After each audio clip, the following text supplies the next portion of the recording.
You told a story on one occasion about coming back from the Olympics with the medal to your own hometown. Did this make you a very big man in your own hometown? Did it completely change your life?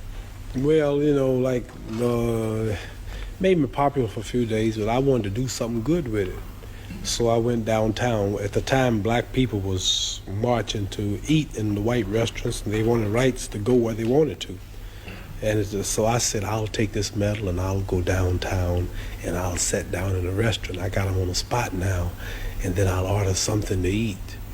And I went down and I had my medal on, and the lady was looking, and I said, I'd like a cheeseburger. She said, we don't serve Negroes. I said, I don't eat them either, just give me a cheeseburger.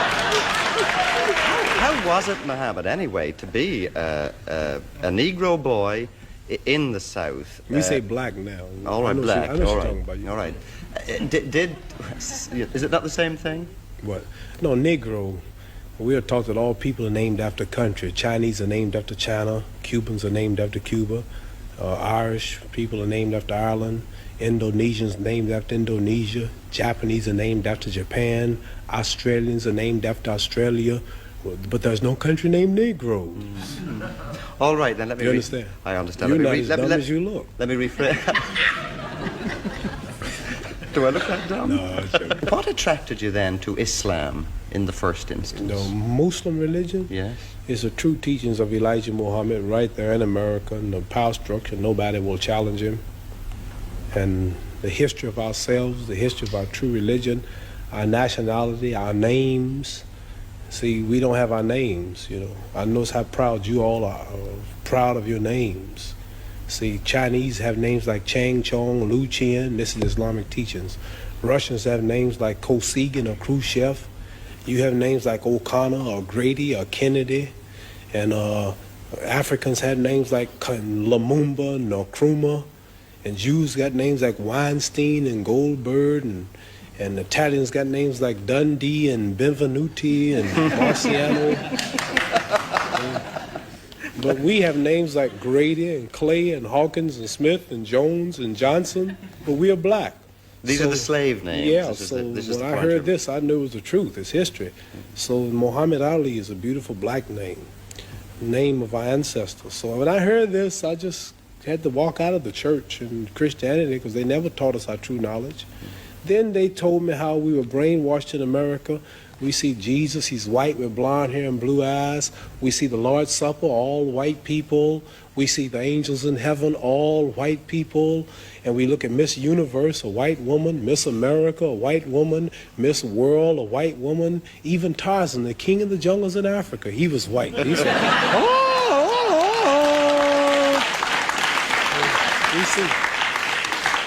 We see a white man swinging around Africa, with a diaper on. He beats up all Africans and breaks the lion's jaw. And then the Africans been in Africa for centuries, but he can't yet talk to the animals. But Tarzan, all of a sudden, some goat raised him up, and he can talk to the animals. So I'm just showing you how the black man in America has been whitewashed his mind. And then we look at the good cowboys. They rode the white horses, and the president lived in a White House. They got TV commercials, White House cigars, White Swan soap, King White soap, White Cloud tissue paper, White Rain hair rinse, White Tornado Flow Wax, White Plus toothpaste. The president lived in a White House, and the angel food cake was the white cake, but the devil food cake was the chocolate cake. Everything good was white. And when I heard this, I said, boy, this is the truth. So our religion teaches us the knowledge of ourselves, the knowledge of our culture, the knowledge of our history. Makes us want to be with our own, marry our own, live with our own, clean up ourselves, do for self, quit forcing ourselves in white neighborhoods, but clean our own neighborhoods. Makes us proud, makes us identify with our own brothers throughout the world. And after I heard this, being an intelligent man, then like I'm not only a winner in boxing or my stand on the draft, I'm a winner also in the movement that I follow for my people. And the only leader is Elijah Muhammad, who we believe was taught by Allah, God himself, to teach the so-called American Negroes the truth that's been hidden from them for 400 years, which will free them. Elijah Muhammad has said something which perhaps a lot of us white people have misunderstood. perhaps you can explain it to me. He said that white men are devils. Yes. What does he mean by that? He means just what he said. The deeds and the works of the man. He says the American devils. The lynching, the killing, cutting the black people's private out, sticking it in the mouth. Here's what they did to us. Got a book called 100 Years of Lynching written by white men. Taking black women who was 4 months pregnant, they took us for years and hung us up with the feet and stuck a dagger in her stomach and ripped it and pulled the unborn baby out just to put fear in other slaves. They tied up black people to horses and 2 horses and pulled his arms out and pulled his legs out. Lemonade trains with white children and white people of America used to come and watch them tie up 10 or 15 black men and pour gasoline on them and burn them, watch them burn alive.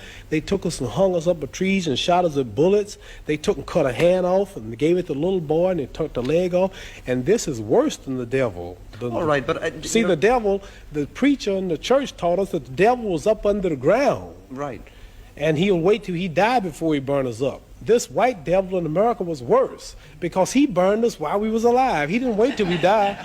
So what I'm trying to say is the deeds and the works. And I think this, if Elijah Muhammad can stand in America for 42 years before my little black self was born and say that the American white man is the devil, then the white man should get up and say you are a lie and carry him to court and say we are not the devil. Not one American, not one government official, one mayor, one senator, none of them will stand up and say that they are not devils and this man is lying. So what am I to do? Right. I believe it. Do you believe that every white man is a devil? I mean, Angelo Dundee, Harold Conrad? Angelo Dundee's Italian. He's got a lot of black blood in him. Harold Conrad's Jew. So there are exceptions. There are exceptions. No, listen. What I'm saying to you is this. I'm saying that Elijah Muhammad, our leader, teaches us this. And I believe everything he say. So it's not for me to prove that, you must remember, you have not lynched me. It wasn't the Germans that did this to us. It wasn't the white Canadians who's right on our border. He put emphasis on the American devils. He's missioned to America by God to preach the truth. So what I'm saying, let's say we got one white fellow in America who has proved that he means right. Let's say we got another one. White people have died in demonstrations for black people. Now, here's the position I'm in. Here's 10,000 whites coming to kill me. And in those 10,000, or let's say here's 10,000 rattlesnakes coming to bite me. And in those 10,000, there was 1,000 that didn't mean no harm. And I knew there was a good 1,000 snakes out there, but they all look alike. Now, what should I do? Should I keep the door open and let the 10,000 in, hoping that the 1,000 will unite and save me and one bite will kill me? Or should I just be safe and shut the door? So we have white people say, I mean right. I have a black husband. Oh, my children are black. I love everybody. I really believe you. But I'm sorry, man, there's 10 more thousand behind you that don't feel that way. I'm just sorry, but what am I going to do?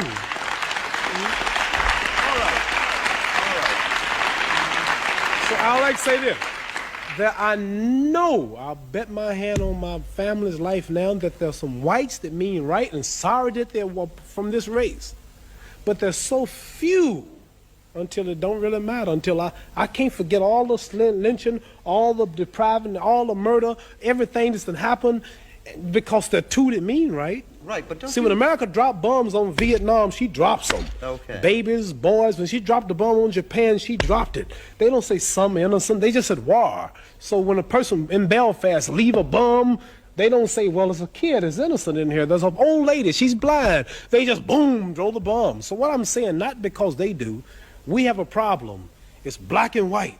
And maybe there's a few voices, I mean right, but there's so many that don't. So we have to look at the problem as a whole. I want to get that plain. I know there are whites that mean right. Okay. You yourself have some little white blood in you.